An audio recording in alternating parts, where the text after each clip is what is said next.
First ஒரு ஈரமில்லாத பவுல் எடுத்துக்கலாம். இதில் வந்து ரூம் டெம்பரேச்சரில் இருக்க முட்டை வந்து நான் ஒரு முட்டை எடுத்துக்கிறேன். முட்டை வந்து ஃப்ரிட்ஜிலேருந்து எடுத்த உடனே யூஸ் பண்ணக்கூடாது. ஃப்ரிட்ஜிலேருந்து எடுத்து ஒரு 2 மணி நேரம் ஆகி அது வந்து கூலிங் டெம்பரேச்சர் போனதுக்கப்புறமா தான் நம்ம பயன்படுத்தணும். இதில் வந்து 250 ml கப்பில் 1/2 கப் அளவு சுகர் எடுத்திருக்கேன். அதாவது கரெக்டாக 100 கிராம் அளவு. இப்போ பீட்டர் ஆன் பண்ணி நல்லா ஒரு 3 நிமிஷத்துக்கு இதை பீட் பண்ணி எடுத்துக்கலாம். இந்த மாதிரி பீட் பண்ணதுக்கப்புறம் நம்ம 250 ml கப்பில் 1/2 கப் அளவு பால், காய்ச்சி ஆற வச்ச பால், அதாவது 125 ml அளவு இதை சேர்த்துக்கலாம். இதை சேர்த்து பீட் பண்ணிக்கலாம். இது கூடவே 250 ml கப்பில் 1/4 கப் அளவு, அதாவது 60 ml அளவு வாசனை இல்லாத எண்ணெய், நல்லெண்ணெய், கடலெண்ணெய், தேங்காய் எண்ணெய் அந்த மாதிரி எதுவும் எடுக்கக்கூடாது. கோல்டு வினர், சன்ஃப்ளவர் ஆயில், அப்படி இல்லைன்னா ஃபார்ம் ஆயில், அப்படி இல்லைன்னா பட்டரை உருக்கிட்டு சூடு ஆறுனதுக்கப்புறம் சேர்த்துக்கோங்க. இப்போ இது எல்லாத்தையும் நம்ம பீட் பண்ணி எடுத்துக்கலாம். இது கூடவே 1 டீஸ்பூன் அளவு வெண்ணிலா எசன்ஸ் சேர்த்துட்டு மறுபடியும் பீட் பண்ணிக்கலாம். பீட்டரை ஆஃப் பண்ணிவிட்டு இந்த பேட்டர் மேலே ஒரு சல்லடை வச்சுட்டு 250 ml கப்பில் 1/2 கப் அளவு மைதா எடுத்திருக்கேன். அதாவது 120 + 60 180 கிராம் அளவு மைதா எடுத்திருக்கேன். இது கூடவே 1/2 டீஸ்பூன் அளவு பேக்கிங் பவுட்ரு சேர்த்துருக்கேன். இது கூடவே 1/4 டீஸ்பூன் அளவு உப்பு. இது எல்லாத்தையும் சேர்த்துட்டு ஒன்றா வந்து சலிச்சு எடுத்துக்கலாம். கொஞ்சமாக சலிக்கணும்னுலாம் இல்லை, மொத்தமாக ஒரே பேட்டராக வந்து எல்லா மாவையும் சலித்து இந்த பாத்திரத்தில் எடுத்துக்கலாம். இப்போ இந்த மாதிரி சலிச்சு எடுத்ததுக்கப்புறம் பீட்டரை வச்சு லைட்டாக வந்து நம்ம சர்க்கிள் மாதிரி கலந்து எடுத்துக்கலாம். ஏன்னா டக்குன்னு நீங்கள் பீட்டரை ஆன் பண்ணிங்கன்னா மாவு ஃபுல்லாக தெரிச்சிரும். ஸோ வந்து அதை வந்து அவாய்ட் பண்ணுறக்காக லைட்டாக இந்த மாதிரி கிண்டிக்கோங்க. அப்படி இல்லைன்னா ஸ்பேச்சுலா வச்சு கூட கிண்டிக்கலாம், ஒன்றும் பிரச்சனை இல்லை. இந்த மாதிரி கிண்டிட்டு இப்போ பீட்டரை ஆன் பண்ணி எல்லாம் ஒன்றா மிக்ஸ் ஆகிற அளவுக்கு, அதாவது லைட் ஸ்பீடில், ஃபஸ்ட்டு ஸ்பீடில் ஆன் பண்ணி இந்த மாதிரி பேட்டரை வந்து பீட் பண்ணி எடுத்துக்கோங்க. ஹை ஸ்பீடில் போட்டு பீட் பண்ண வேண்டாம். ஸ்பீடில் போட்டிங்கன்னா அந்த சாஃப்ட்னஸ் வந்து கொஞ்சம் கம்மியாகி ஹார்டாகிரும். ஏன்னா ஆயில் சேர்த்துருக்கனால அந்த ஹார்ட்னஸ் வராமல் இருக்கிறதுக்காக தான் நம்ம வந்து ஃபஸ்ட்டு ஸ்பீடை போட்டு லைட்டாக மிக்ஸ் பண்ண சொல்கிறோம்.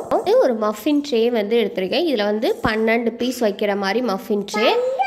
மஃபின் ட்ரே இல்லாட்டியும் பரவாயில்ல, நார்மல் டீ கப் இருக்குல்ல, யூஸ் அண்ட் த்ரோ கப்பை, அதை யூஸ் பண்ணி கூட நீங்கள் பண்ணலாம்.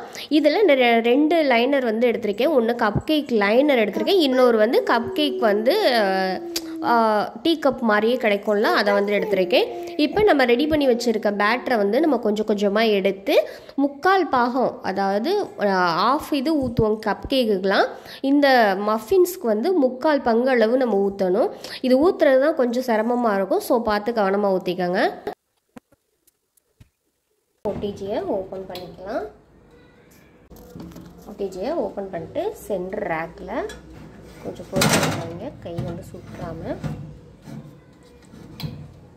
வச்சுட்டு க்ளோஸ் பண்ணிடுங்க. ஓடிஜியில் வச்சுட்டு top and bottom rod on பண்ணிவிட்டு டைமரை வந்து 25 நிமிஷம் வச்சுட்டு 180 டிகிரியில் பேக் பண்ணலாம். என்னடா மஃபின்ஸ் எல்லாம் இப்படி விறுவிறுவாக விட்டுருக்கே, வெடிச்சிருக்காப்புல இருக்கே அப்படின்னு சொல்லிட்டு நீங்கள் யோசிக்காதீங்க. மஃபின்ஸோட டெக்ஸ்சரே இப்படி தான் இருக்கும். கப் கேக்ஸோட டெக்ஸ்சர் மட்டும்தான் அந்த மாதிரி மோல்டு மாதிரி அழகாக ஷைனிங்காக இருக்கும். மஃபின்ஸ் எல்லாமே இந்த மாதிரி வெடிச்சு தான் வரும். ஸோ வந்து டேஸ்ட் வைஸு செம்மையாக இருக்கும். ரெண்டாவது நம்ம பட்டரை யூஸ் பண்ணல. பட்டர் யூஸ் பண்ணாமலே இவ்வளோ ரிச்சான டேஸ்ட்டில் பண்ண முடியும்னா நம்ம கொடுத்துருக்க இன்க்ரீடியண்ட்டை கரெக்டாக மென்ஷன் பண்ணி பண்ணிங்கன்னா மட்டும்தான் பர்ஃபெக்டாக வரும். ஸோ வந்து எல்லோரும் ட்ரை பண்ணி பாருங்கள். இது வந்து அவ்வளோ டேஸ்ட்டாக அவ்வளோ ரிச்சாக இருக்கும். நீங்கள் ஒருவேளை உங்களுக்கு ஆயில் ஊற்ற பிடிக்கலை அப்படின்னு நீங்கள் நினச்சிங்கன்னா பட்டரை வந்து உருக்கிட்டு சூடு ஆறுனதுக்கப்புறம் அதே அளவு, அதாவது 1/4 கப் அளவு பட்டர் சேர்த்துட்டு நீங்கள் இதே அளவு செஞ்சீங்கன்னா இதை விட ரிச்சான உங்களுக்கு ஒரு மஃபின்ஸ் கிடைக்கும். இதுவே பர்ஃபெக்டாக தான் இருக்கும். ரெசிபி வந்து சொதப்பாது. இந்த அளவுக்கு கப் கேக் லைனர்லேயே ஒட்டாமல் வரணும். ஒட்டாமல் வந்தால் தான் அது வந்து பர்ஃபெக்டாக இருக்குன்னு அர்த்தம். அவ்வளோ சாஃப்டாக இருந்துச்சு, அவ்வளோ டேஸ்ட்டாக இருக்கும்.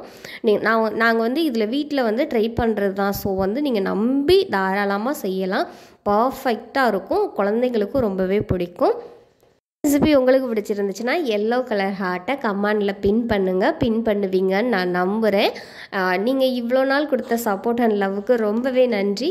அது மட்டும் இல்லாமல் நேற்று வந்து ஒரு ஃப்ரிட்ஜு வாங்கியிருக்கோம் அப்படின்னு சொல்லிட்டு ஒரு வீடியோ போட்டிருந்தேன். அதுக்கு செம்ம ரெஸ்பான்ஸு. அதுக்கப்புறம் இன்னொரு குட் நியூஸ் வந்து உங்கள்கிட்ட சீக்கிரமே ஷேர் பண்ணலான் இருக்கேன். அதையும் சீக்கிரமாக பண்ணிடுவேன். அதுக்கப்புறமா பார்த்தீங்கன்னா எல்லாருமே கங்க்ராச்சுலேஷன் சொல்லியிருக்கீங்க, எல்லோரும் வாழ்த்துக்கள் சொல்லியிருக்கீங்க. எல்லாருக்கும் நான் ரிப்ளை பண்ணலாட்டியும் உங்களுக்கு எல்லாருக்குமே நான் லைக் சிம்பிள் கொடுத்துருக்கேன். ரொம்பவே நன்றி. நீங்கள் மோட்டிவேட் பண்ண தான் நான் வந்து என்னால் பெரிய ஒரு ரீச் பண்ண முடியுது.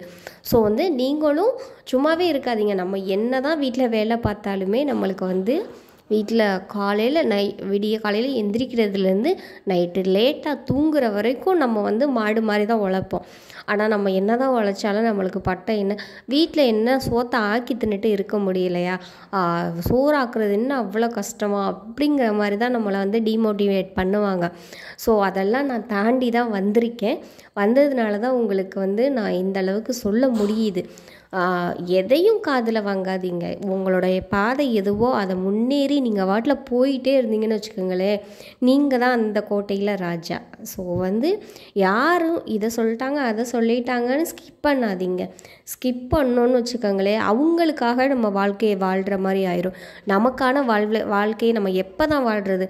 பிறந்ததுலேருந்து அம்மா அப்பா கூட இருக்கோம், அதுக்கப்புறம் கட்டி கொடுத்ததுக்கப்புறம் ஹஸ்பண்டுக்காக, அதுக்கப்புறம் குழந்தைங்களுக்காக, அதுக்கப்புறம் அவங்களோட பசங்களுக்காக, பேரம்பேத்தி, கடைசியில் நம்மளுக்கு வயசாயிரும். எதையுமே என்ஜாய் பண்ணாமல் என்ன பண்ண போகிறோம்? ஸோ வந்து உங்களுக்கான வாழ்க்கையை நீங்கள் வாழுங்க.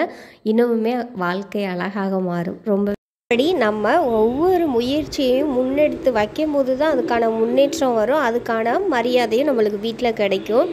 நம்ம எதையுமே பண்ணாமல் சும்மா மூலையிலே உட்காந்துட்டு என்னால் எதுவுமே முடியலை, என்னால் என்ன பண்ணுறதுன்னு தெரில, நான் வந்து வீட்டில் தான் இருக்கேன் அப்படின்னு நீங்கள் யோசிக்காதீங்க. ஃபஸ்ட்டு வீட்டில் இருந்துகிட்டே சாதிக்கிற பெண்கள் எவ்வளவோ பேர் இருக்காங்க, வீட்டிலேருந்து என்னென்னமோ பண்ணுறாங்க.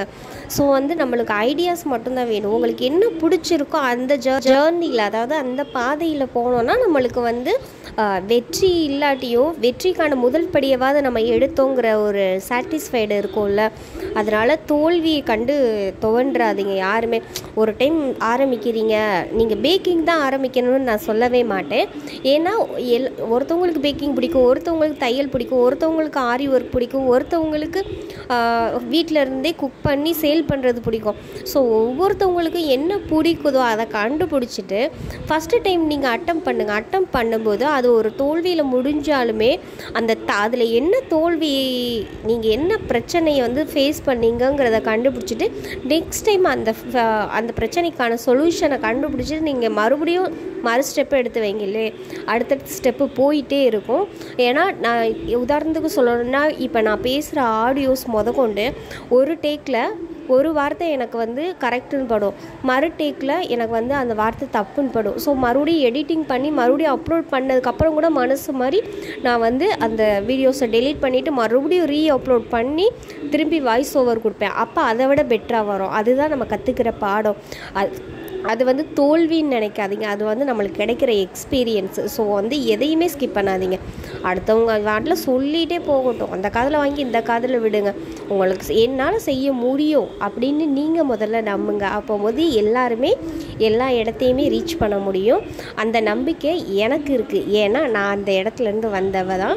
ஏன்னா என்னுடைய பேக்ரவுண்டு வந்து அது பேக்கிங்கிறது இப்போ சாதிச்ச தோல்விகளை கண்டிருக்கேன். இந்த மாதிரி நிறைய ஸ்டார்ட் பண்ணி எல்லாத்துலேயும் எனக்கு உதவி கிடைக்காம நான் ஸ்டாப் ஆகிருக்கேன். பட் அது இப்போ தான் நிறைவேறி இருக்குது.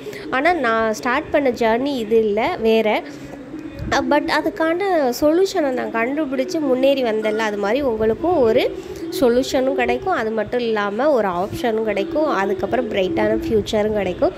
தோல்வியை கண்டு யாரும் முடங்கி வீட்டிலேயே ஒரு மூலையில் மட்டும் தயவுசெய்து உட்காந்துடாதீங்க.